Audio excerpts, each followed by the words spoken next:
today's discussion. And today we are going to start a complete series of discussion about data protection. Now, data protection is one of the key requirements for any corporate or even a non-corporate, maybe a government, NGO, any kind of a partnership, proprietorship, or any kind of an organization, including PSU or a defense setup. The reasons for that can be different. One is obviously data is the most important commodity which we can call in today's time. So we need to safeguard our own asset, which is data. And apart from that, it is not only the physical value or the amount.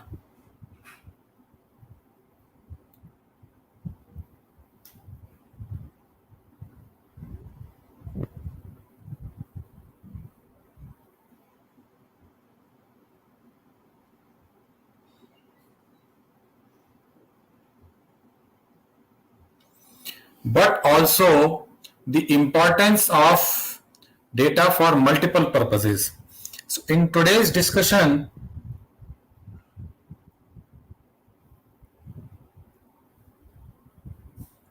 let's see the reason.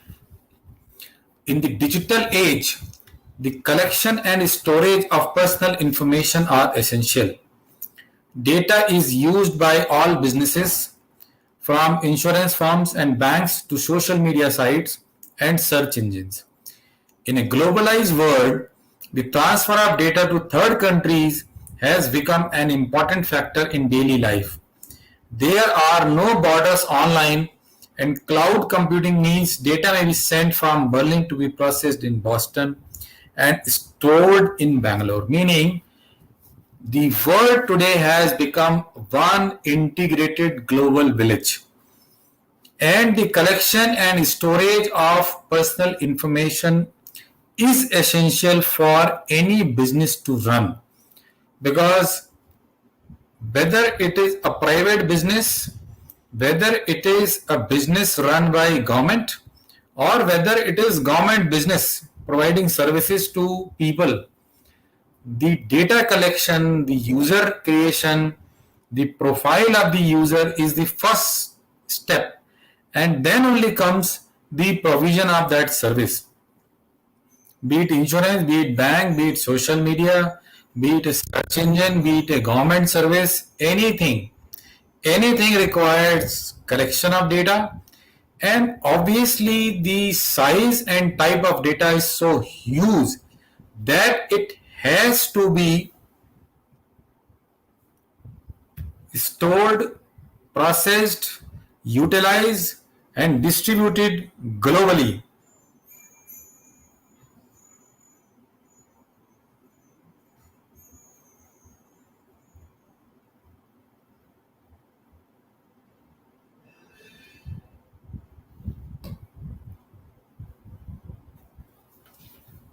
But just look at this statement.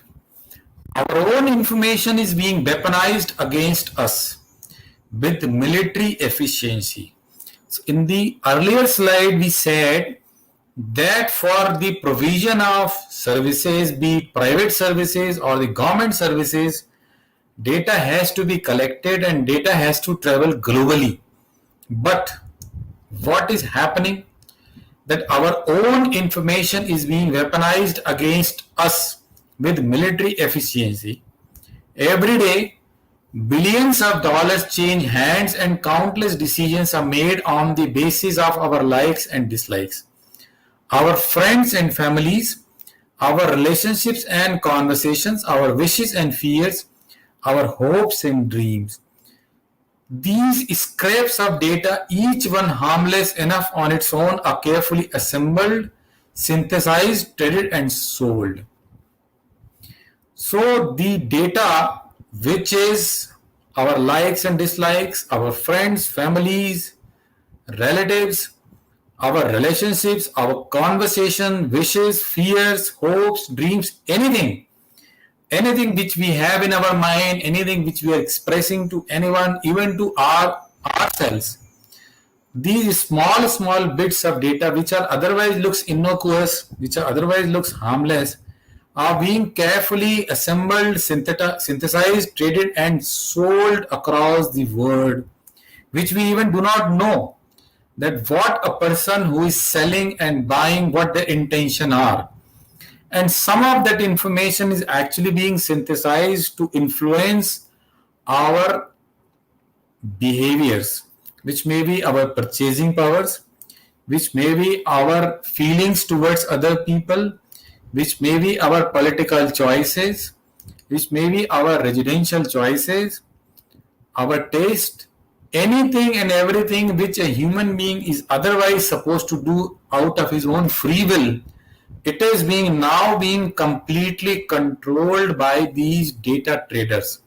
If they are allowed to operate freely, which they had been doing before coming into picture the data protection regulations globally.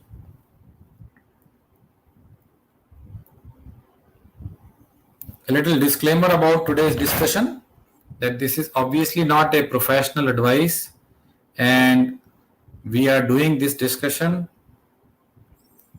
for the sake of understanding the topic, and I hope everybody appreciates that. So today's agenda in this compact discussion with a very selected group of people, very small group of people, is about introduction of a speaker, what is cyber world, why there is cyber crime, and then why there is data theft, misuse, and harvesting. Very brief idea about the cyber crimes which are leading to this data theft, misuse, or harvesting. What is personal data? And then the genesis of data protection regulation globally. What are the basic rules of the data protection? So we will move in this direction. Today's discussion is a primary discussion. We are touching upon these topics. In further lectures and different series, we will go more in depth. And at the end of this presentation, we will have a Google meeting. We will discuss question answers and freely among ourselves with this small group of people. Myself, Anuj Agarwal, I am Chairman Center for Research on Cybercrime and Cyber Law, had been a visiting faculty, continue to be a visiting faculty to various ministries, and had been training and teaching various law enforcement agencies, and I've written a book, Cybercrime First Responder Guide, which is a SOP for law enforcement on cybercrime economic investigation, collection, storage, preservation, and presentation of digital evidence. This is the book which is available on Amazon, on Flipkart, various media houses. We regularly discuss on various issues.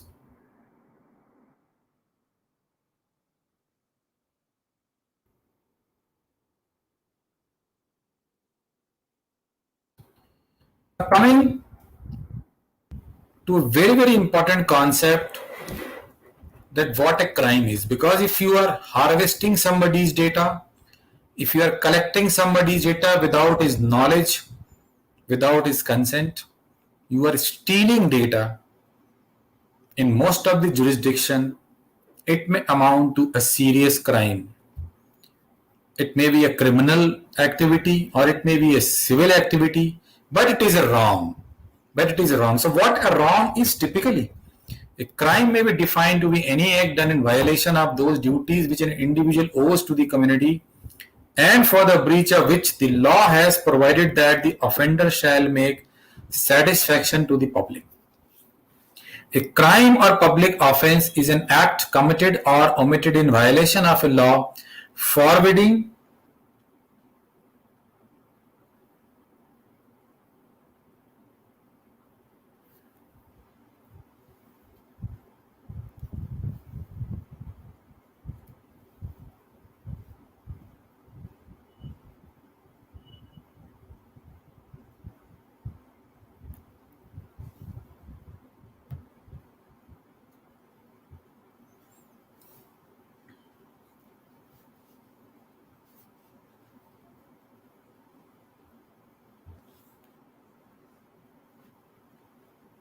So a crime may be defined to be any act done in violation of those duties which an individual owes to the community. So it is not only whether it is defined by any particular law for some activity to become an offense or a crime. It is basically a duty which has been defined by the community. So community standards, either they themselves become the law, or even if they remain community standards, violation of those may be called a crime, and for the breach of which the law has provided that the offender shall make satisfaction to the public. A crime or public offense is an act committed or omitted in violation of a law, forbidding or commanding it, and to which is annexed upon conviction either or a combination of the following punishments: death, imprisonment, fine, removal from office, or disqualification to hold and enjoy any office of honor, trust, or profit. Very recently, some of the known large-scale hacking and harvesting of data, Paytm Mall has suffered some huge data, and these are all alleged. Some of them may claim to be not happening. So this is something which is alleged and which is there in the media. New Zealand Stock Exchange was hit by severe cyber attack. Seychelles Bank hit by a ransomware attack. Personal data of Bharat Matrimony users breached. Food major Haldiram's attacked by ransomware, and hackers demanded $75,000, $750,000.75 million for decryption. The question is why this is happening. The reason is the value of data. The average total cost of a data breach for 350 companies participating in this research increased from 3.52 to 3.79 million. And that is not actually the value, but this is the cost if the breach happens. So for a data protection officer, it is most important and critical to ensure safety of this 3.5 million of their company. If any company's data is breached, apart from the value of the data which the company is going to lose, company is going to have this kind of a cost, which may be a legal cost, which may be compensation cost, which may be loss of penalties by various authorities, including stock exchanges, etc., etc. The average cost paid for each lost or stolen record contains sensitive and confidential information increased from $145 in 2014 to $155, which also means that my and your data is actually that much costly. So 150 is the value of my data if I give it to some company. So the company which is giving me 200 rupees coupon, 500 rupees coupon for just making a user account in some portal, they are actually stealing 12,000 straight from me, 11,000 straight from me, because the value of my data with them is actually $150. What is the typical cost some of these companies have faced? British Airways was fined £20 million for data breach. Ransomware has accounted for 41% of all cyber insurance claims. Global cost of per minute cyber crime has reached around 11.4 million. Data protection officer is supposed to be in charge of an activity by which they are supposed to zero these kind of cost which an organization may suffer. That is their responsibility. That is their responsibility. In the target data breach, the cost to the company was $167 million, including cost of legal, cost of penalties, cost of replacement of cards and accounts, and obviously a humongous amount of compensation paid to various stakeholders, because around 8 crore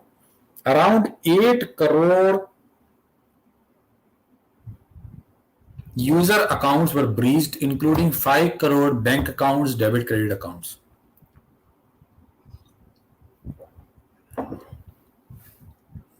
Now, some of the activities, criminal activities which leads to the data breach.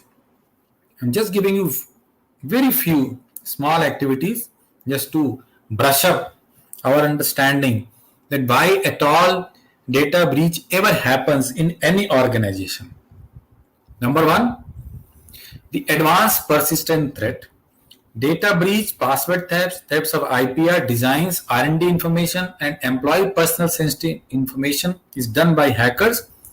And on an average, they spend 229 days in a network before detection, and till then the threat persists. तो जो hacking होती है, hacking की activity कोई overnight activity नहीं है, रातों रात होने वाली एक्टिविटी नहीं है. इसमें जो हैकर्स हैं वो बहुत परसिस्टेंटली, बहुत पेशेंस के साथ और ऑन एन एवरेज 229 दिनों तक डेटा को चुराने की, हैक करने की कोशिश करते रहते हैं. हम लोग जो मूवीज में देखते हैं या सुनते हैं कि हैकिंग हो गया, कुछ लोग कंप्यूटर पे बैठे हैं और वो कुछ कीज प्रेस करते हैं, कॉम्बिनेशंस प्रेस करते हैं और उसके बाद डेटा ब्रीच हो जाता है. ऐसा नहीं होता है. ये एक बहुत लंबी प्रक्रिया है, क्योंकि जिन लोगों के पास महत्वपूर्ण डेटा है, बड़ी बड़ी कंपनीज हैं, गवर्नमेंट डिपार्टमेंट्स हैं, वो उसकी सुरक्षा का कुछ ना कुछ इंतजाम तो करते हैं. तो अगर उन्होंने उसकी सुरक्षा का कुछ इंतजाम किया हुआ है तो निश्चित रूप से वो सुरक्षा का जो इंतजाम है उसको तोड़कर उस डेटा को चुराने के लिए काफी मशक्कत इन हैकर्स को, क्रिमिनल्स को करनी पड़ती है. किस तरीके से करते हैं और किस तरह से हम बचा सकते हैं और क्या क्या सुरक्षा के मेजर्स ये कंपनीज लेती हैं. Perimeter and insider breach. Perimeter सुरक्षा उसी तरह की है जैसे लक्ष्मण जी ने पंचवटी में जब वो सीता जी को छोड़कर और भगवान राम, यानी जो मारीच ने भगवान राम के नाम से आवाज लगाई थी, हम सभी लोगों ने रामायण पढ़ी है, तो उनको बचाने के लिए या उनकी सुरक्षा के लिए जब गए थे तो उन्होंने एक लक्ष्मण रेखा उस कुटिया के चारों ओर पंचवटी में खींच दी थी. उसी को हम लोग पेरीमीटर सिक्योरिटी या फायरवॉल कह सकते हैं, जिसके अंदर कोई भी प्रवेश करेगा आपराधिक प्रवृत्ति का, गलत इच्छा लेकर, तो ऐसा कोई भी सॉफ्टवेयर, ऐसी कोई भी एंट्री जलकर भस्म हो जाएगी या एक प्रकार से रोक दी जाएगी, अंदर नहीं जाने दी जाएगी. लेकिन होता क्या है, इनसाइडर ब्रीच. जैसे वहां पर रावण को उस लक्ष्मण रेखा के आगे नहीं जा पा रहा था, लेकिन सीता जी स्वयं उसके बाहर आ गए. इन्होंने इनसाइडर ब्रीच, अंदर से ही सुरक्षा में सेंध लगा दी और जो डेटा था, जो महत्वपूर्ण रिसोर्स वहां पर था, सीता जी स्वयं एक महत्वपूर्ण रिसोर्स थी, वो जो पेरीमीटर सिक्योरिटी थी वो हट गई, चोरी हो गई. Information, assets, they are all gone. Email spoofing और email server compromise.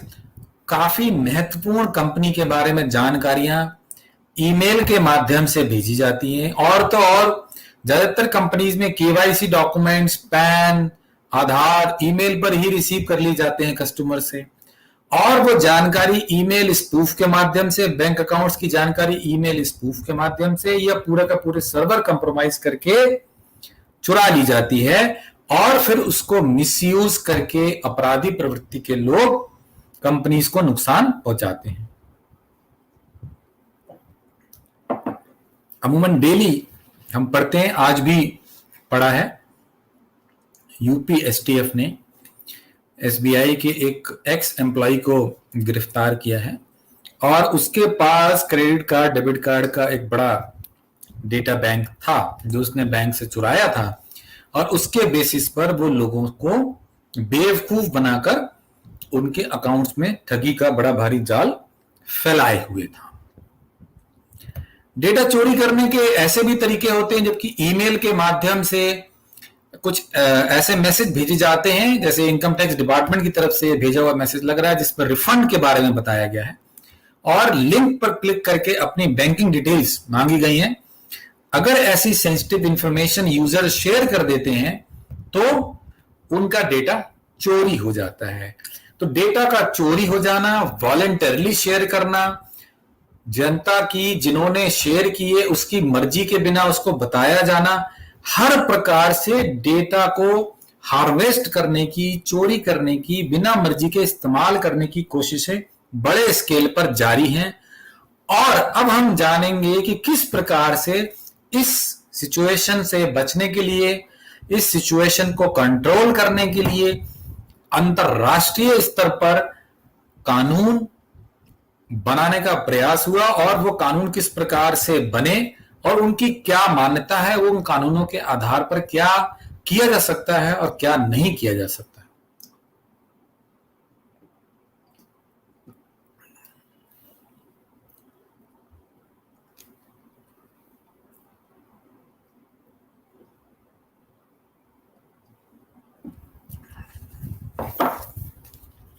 Data protection के बारे में अगर कोई सबसे कॉम्प्रिहेंसिव कानून या कानूनी व्यवस्था पूरी कहनी चाहिए, इंस्टीट्यूशनल अरेंजमेंट है, तो वो जीडीपीआर है, general data protection regulation, which was designed by European Union,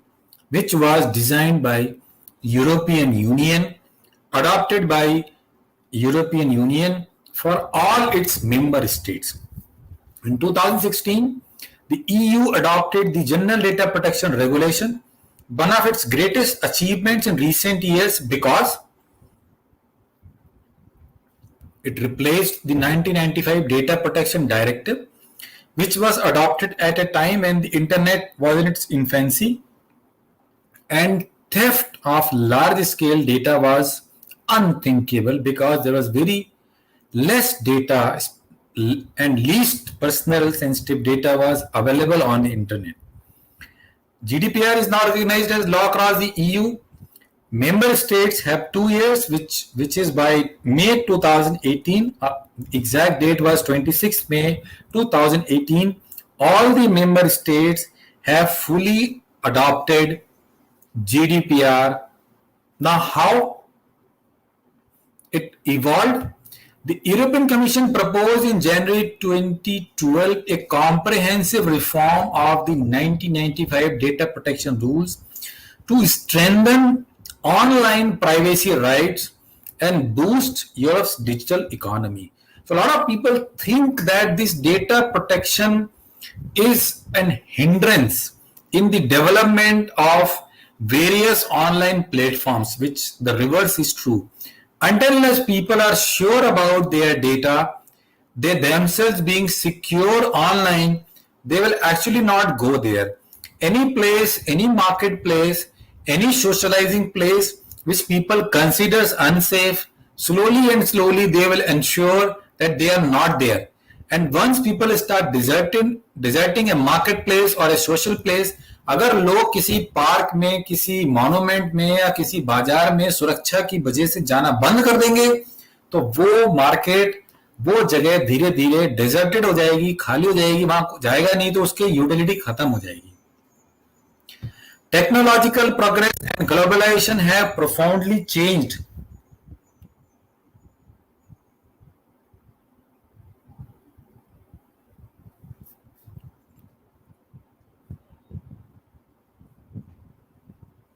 the way our data is collected, accessed and used. Because of humongous amount of developments of social media and e-commerce as well as e-governance, the amount and the type of data which was being collected voluntarily and involuntarily grew many-fold. The 27 EU member states have implemented the 1995 rules differently, resulting in divergences in enforcement. Multiple authorities, the cost of implementation and compliance was really huge. So there was a need to improve upon this particular scenario. Also, the European Union recognized and accepted that personal data is a fundamental right for all Europeans, and somehow the citizens, the residents in the European Union was not always feeling in full control of their personal data. So a comprehensive regulation was required. Now, what is the objective? The EU data protection rules aim to protect the fundamental rights and freedoms of natural persons.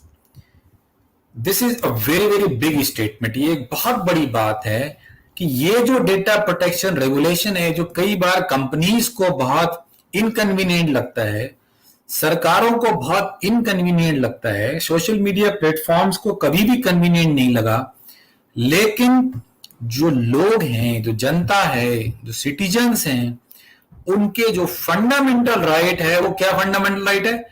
Freedoms of natural persons. उनकी fundamental rights को protect करने के लिए ये बहुत जरूरी है.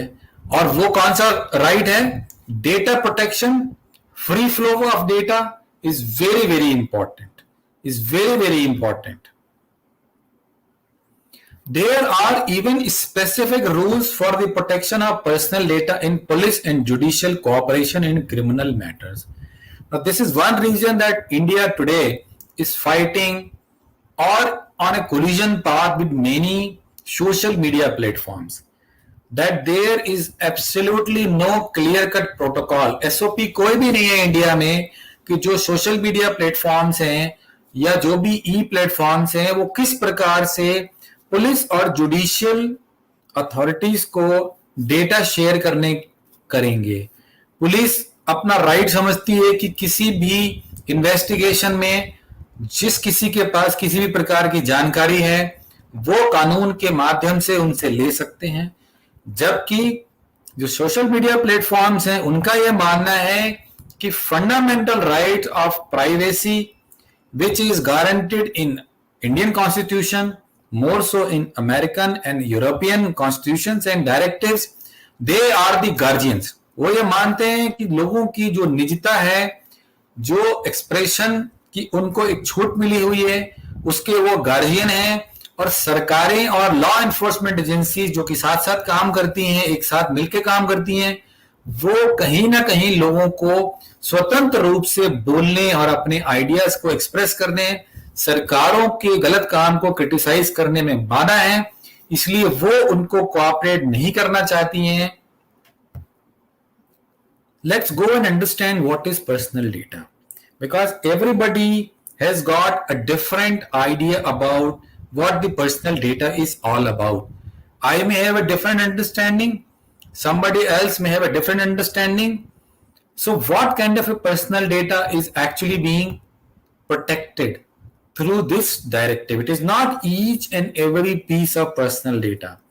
It is basically fundamentally sensitive personal data. But then what that data can be, let's have a look.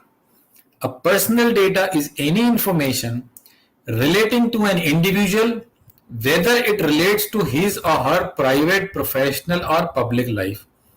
It can be anything from a name, a photo, an email address, bank details, your posts on social networking websites, your medical information, computer's IP address, or location information, ethnicity, gender, biometric data, religious beliefs, web cookies, political opinions, and the list is endless.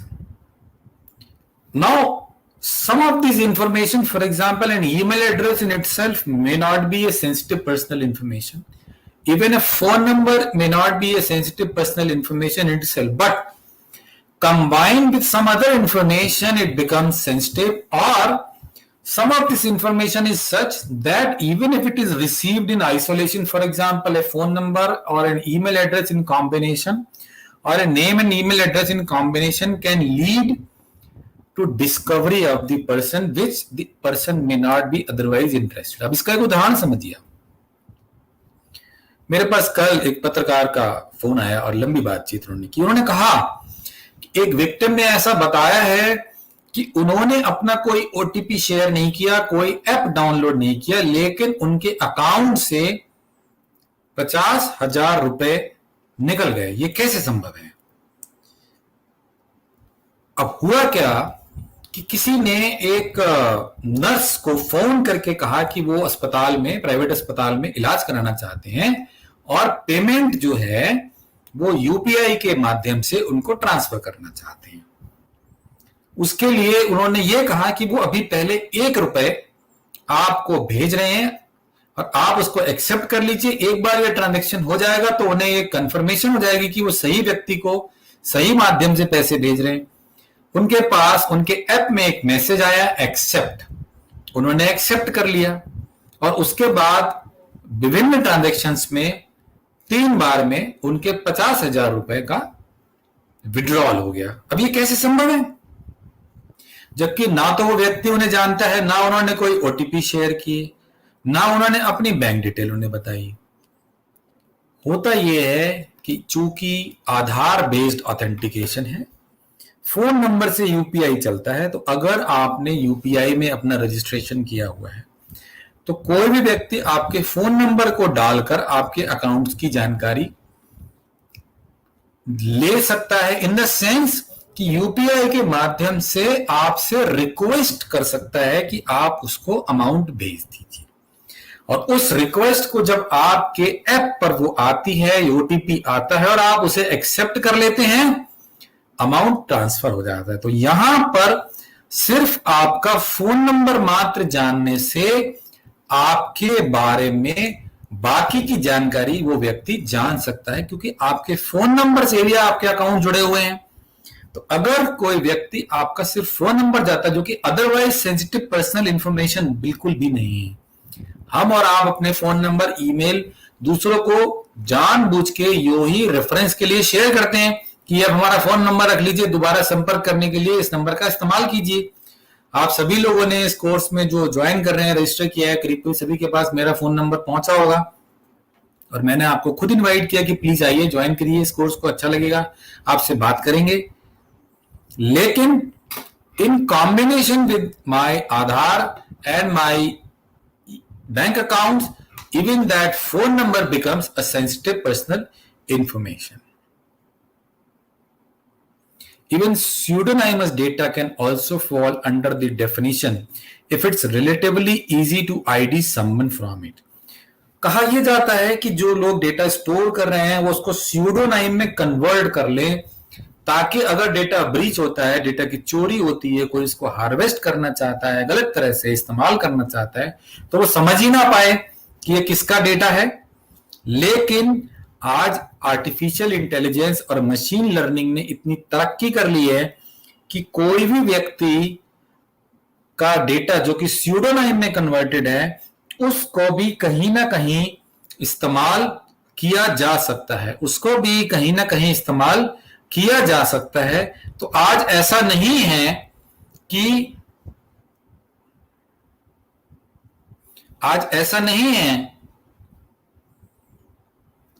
कि आपके पास अगर data स्यूडोनाइम्स के रूप में मौजूद है तो उसको देखा, पढ़ा या समझा नहीं जा सकता, ऐसा बिल्कुल भी नहीं है। तो even the data which is in the form of pseudonym can also be read, can also be construed. So it is important that a personal data, either which is defined as a sensitive personal data or any data which can refer or which can help in construction of a proper personal data, has to be covered under these rules. The EU Charter of Fundamental Rights says that everyone has a right to personal data protection in all aspects of life, at home, at work, while shopping, when receiving medical treatment, at a police station, or on the internet in general. Now, this is one of the most important declarations, because in our country we are still struggling whether right to personal data protection is a fundamental right or not, although Honorable Supreme Court has declared so in the Puttaswamy case, but still we are not very clear. We are still struggling to accept this as a fact. But EU Charter is very, very clear on this, and I think this is something very, very significant. Now let's understand some of the concepts while dealing with the data subject. The person whose data is processed, these are your customers, site visitors. So anybody and everybody whose data is being collected, stored, processed, shared, is called a data subject. Most important is data subject. Data subject वो है, वो व्यक्ति है, वो natural person है जिसका data इकट्ठा किया जा रहा है, स्टोर किया जा रहा है, प्रोसेस किया जा रहा है, किसी भी तरह से ट्रांसफर किया जा रहा है. Data controller, the person who decides why and how personal data will be processed. If you are an owner or employee in your organization who handles the data, this is you.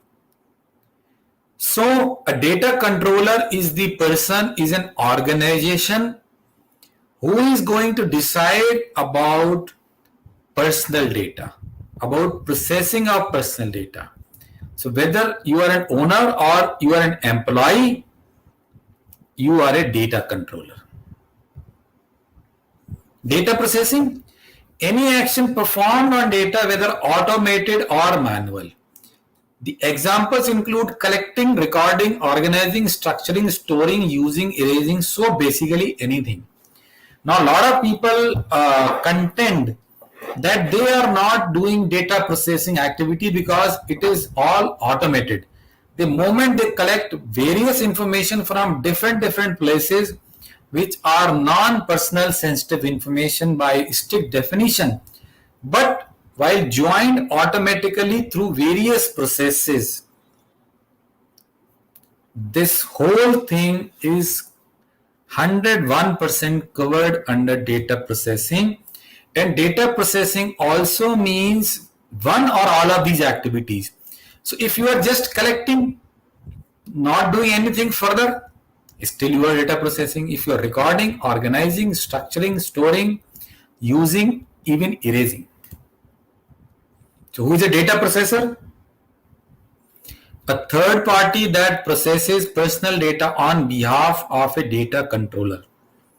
So the easiest thing for a data controller to be free from his responsibility towards data is to transfer it to some third party for further storage, processing, etc., etc., especially in a jurisdiction where the data protection laws or regulations are not there. For example, the Europeans, after getting the data, they can transfer it to India, because India so far is not having that great a data protection regime in place. The PDPA is still hanging fire before the Parliament Committee. अभी वो कानून नहीं बनाया है, वो bill के रूप में अभी सिलेक्ट कमेटी के पास है, उस पर चर्चा जारी है. तो यहां पर ये बड़ा स्पष्ट किया जा रहा है कि डेटा प्रोसेसर वो एंटिटी है जो किसी भी डेटा कंट्रोलर के बिहाफ पर काम कर रही है. And GDPR has the special rules for these individuals and organizations. They could include cloud servers like X or email service providers like Y. Now we will see what is the implication of transfer to data to a third party or a data processor. Now what are the principles which are enshrined in GDPR for processing of data? Because we have seen in the first slide itself that the word is now woven, interwoven in such a manner that nobody can deny the fact that data has to be transferred from one place to another place. It may be collected in Europe, it may be stored in US, and it may be being processed in India. So you just cannot say, no, we will keep it only at one place. So it has to be traversing the universe, but there has to be certain principles on which only that data can travel, can be processed, utilized. Now, what are those principles? Very, very critical for a data protection officer, unless he really understands the reasons behind GDPR. He can never be an effective data protection officer. Now, what are these principles? If you process data, you have to do so according to 7 protection and accountability principles. Number 1, lawfulness, fairness, and transparency. Processing must be lawful, fair, and transparent to the data subject. So data belongs to the subjects. Anybody who is processing the data of data subjects, that processing has to be lawful, should have been allowed by law, should have been for a lawful object. So you cannot say that I am storing, harvesting, processing data for cheating people. For example, as I have told you very recently, कि किसी को phone करके ये बताया गया या उसका phone number लिया गया कि भाई आपको हॉस्पिटल में हम इलाज कराने आ रहे हैं इसलिए पेमेंट कर रहे हैं. That was obviously a totally illegal and unlawful usage or processing of data. It was obviously not fair. It was obviously not transparent. Purpose limitation. The processor must process data for the legitimate purposes specified explicitly to the data subject when you collected it. So, for example, जब KYC करते हैं, bank में आप account खोलते हैं, bank को अपनी information देते हैं, बैंक को अपने बारे में बताते हैं, और बैंक में जब अकाउंट खोलते हैं तो आजकल बहुत सी निजी जानकारी लेते हैं. फॉर एग्जाम्पल वो आपके परिवार के बारे में भी पूछते हैं, आपकी इनकम के बारे में पूछते हैं, और आपकी बहुत सारी पर्सनल चॉइसेस के बारे में भी पूछते हैं. लेकिन ये स्पष्ट हो जाना चाहिए, या इंश्योरेंस कंपनी जब आपको इंश्योरेंस देती है तो आपको बहुत सारे निजी सवाल जिसमें आपकी habits, drinking habit, smoking habit, family life, death in the family, life expectancy, life of parents, siblings, these are all very, very personal or sensitive information which they all ask. But it should be understood very clearly by these data processors that they are collecting this sensitive data only to evaluate the life expectancy of the data subject who is going to be insured. This is not going to be used or shared by these companies to some other processors for anything other than finding the eligibility of insurance, amount, duration, etc. Nothing else. So purpose is highly restricted and limited. Data minimization. So the collection of data should be minimal. It should not be maximum. So in jurisdictions like India, जहां पर अभी कोई data protection के लिए proper कानून नहीं है, anything and everything is being asked, stored and recklessly misutilized. क्योंकि मिनिमाइजेशन का प्रिंसिपल, मिनिमाइजेशन का कॉन्सेप्ट अभी हमारे देश में लागू नहीं हुआ है. तो जिसकी जो मर्जी आती है उतनी ज्यादा इंफॉर्मेशन मांग लेता है. हर जगह आधार को निश्चित रूप बताया जा रहा है. मैं अभी वैक्सीनेशन कराने गया, मुझसे पूछा गया आपका आधार नंबर क्या है. मैंने कहा मेरे को पता नहीं है, मेरे पास आधार है नहीं. तो उन्होंने कहा आपको वैक्सीन नहीं मिलेगी. जबकि ऐसी कोई भी रिक्वायरमेंट ना तो आधार पोर्टल पर है और ना पुट्टास्वामी जजमेंट को अगर हम ध्यान से देखें उसमें आधार की रिक्वायरमेंट मैंडेटरी नहीं है. लेकिन फिर भी हर जगह आधार मांगा जा रहा है, और आधार आपके फोन नंबर के साथ मिलके आपके बैंक अकाउंट को खाली करने के लिए सफिशिएंट आधार हो सकता है. जबकि अभी हमारे पास डेटा प्रोटेक्शन के लिए कानून नहीं है, नियम नहीं है, डेटा को मिस यूटिलाइज किया जा रहा है. तो इसलिए जो प्रिंसिपल कहता है वो ये कहता है, जीडीपीआर का प्रिंसिपल कहता है कि आपको मिनिमल डेटा कलेक्ट करना है which is absolutely necessary for the purposes. Accuracy. You must keep personal data accurate and up to date. Storage limitation. You may only store personally identifying data for as long as necessary for the specified purpose. So once a customer wants to delete his account and he deletes his account, the data processor, the data collector has to remove the data, the transaction data, at least all those data which have already been completed, the transactions which are already completed, they will have to remove that, which is obviously not happening in our country at all.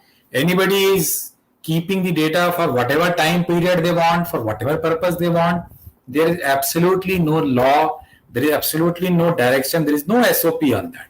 But GDPR says storage has to be limited. Integrity and confidentiality. Processing must be done in such a way as to ensure appropriate security, integrity, and confidentiality. For example, by using encryption. Now, they are very, very clearly saying that it is not only that you should have these noble ideas in your mind, you will have to demonstrate that yes, you are serious about that. Just by saying, just by keeping that in mind, no, I want to do that, I do not want to do that, you will have to ensure technologically backed up processes so that you are able to follow these principles.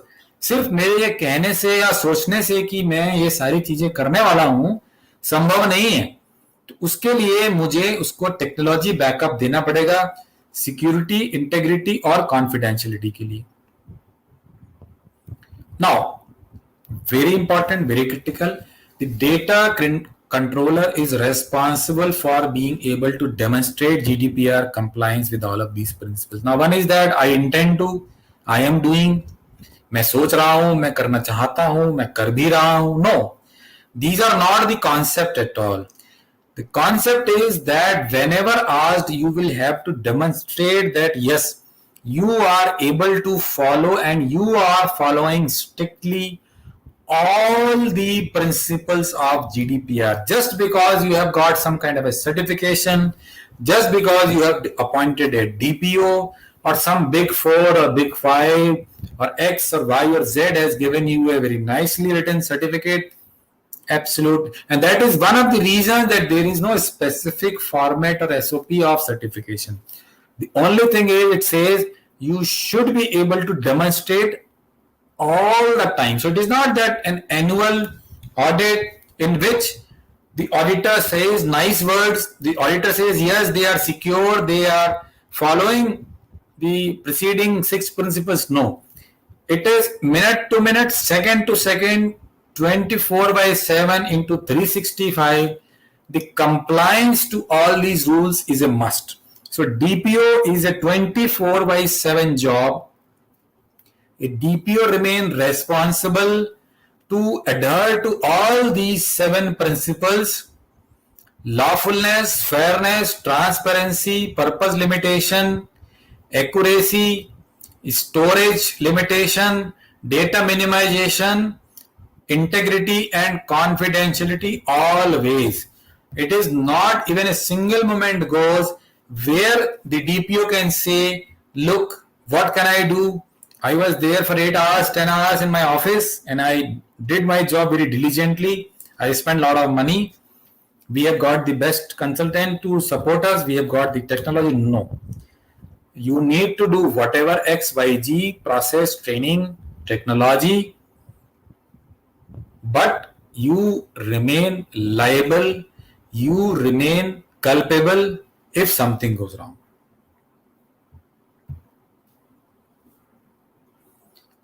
The GDPR says data controllers have to be able to demonstrate that they are GDPR compliant. And this is not something you can do after the fact. If you think you are compliant with the GDPR but can't show them how, then you are not GDPR compliant. So that's what I'm saying. साल में आपने audit भी कराया, अच्छे consultant को बुलाया, technology का भी अपने यहाँ इन्वेस्टमेंट किया, सब कुछ किया, but that's not sufficient. That's not enough. You will have to show compliance all the time. 24/7 in the dead of night, when your people are sleeping, when your people are awake, when your constituents, data subjects are sleeping, they are awake, they are doing some transaction or they have finished their transaction, they have even stopped transacting with you, but still if you have their data, your liability, your accountability remains. There is not even a single occasion where you can say that I am no more liable. Now, how do you do it? Designate data protection responsibilities to your team. Maintain detailed documentation of the data you are collecting, how it is used, where it's stored, which employee is responsible for it. Train your staff and implement technical and organizational security measures. Have data processing agreement contracts in place with third parties you contract to process data for you, and obviously appoint a data protection officer. So, apart from so many other things which obviously one has to do as a responsible organization, appointment of data protection officer in many situations is also a critical requirement to demonstrate compliance with the GDPR. If to begin with, wherever there is a requirement of a data protection officer and an appropriate person has not been appointed as a data protection officer, that shows prima facie non-compliance with the GDPR, and that is one of the reasons, that is one of the indicators that the data processor is not at all seriously taking GDPR. The accountability principle is not being followed, and penalties up to 4% of the global turnover, maximum 20 million euros, are liable to be imposed. So friends, we will have more discussions about various things, including how do we really implement a privacy program, a data protection program in organizations. In this series, we are going to discuss not only the GDPR principles, we are going to discuss the Singapore PDPA, we are going to discuss SOC 2 and HIPAA, because different regions have focus on different things or clear regulations on different areas, the way they have defined. And obviously, we are going to discuss India specific regulations. Today, our time is almost finished. If there is any query, you can please come up with your queries in this column, or we can start even a Google Meet if you want. What do you want? We can start a Google meeting for discussion.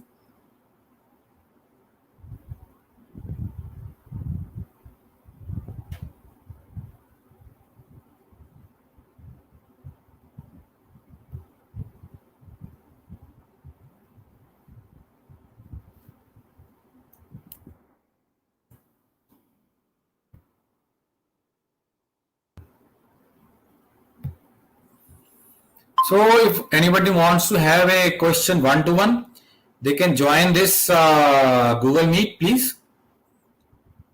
I am there.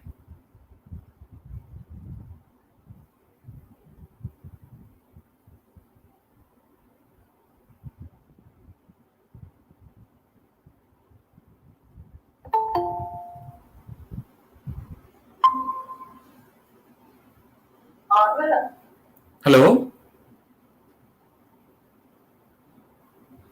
Hello. Yes.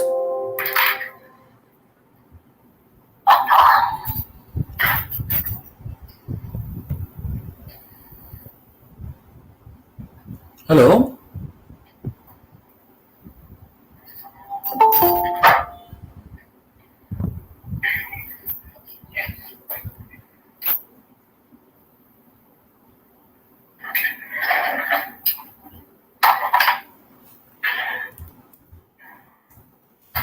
Any questions or queries? You can either write in this box, or you can join the Google Meet, please.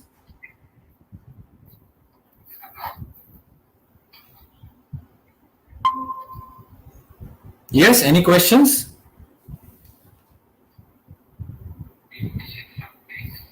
You can unmute yourself and post your query.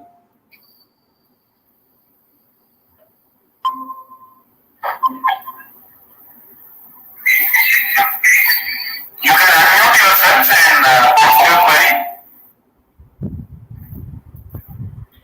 Sir, this is Naveen. Naveen, sir.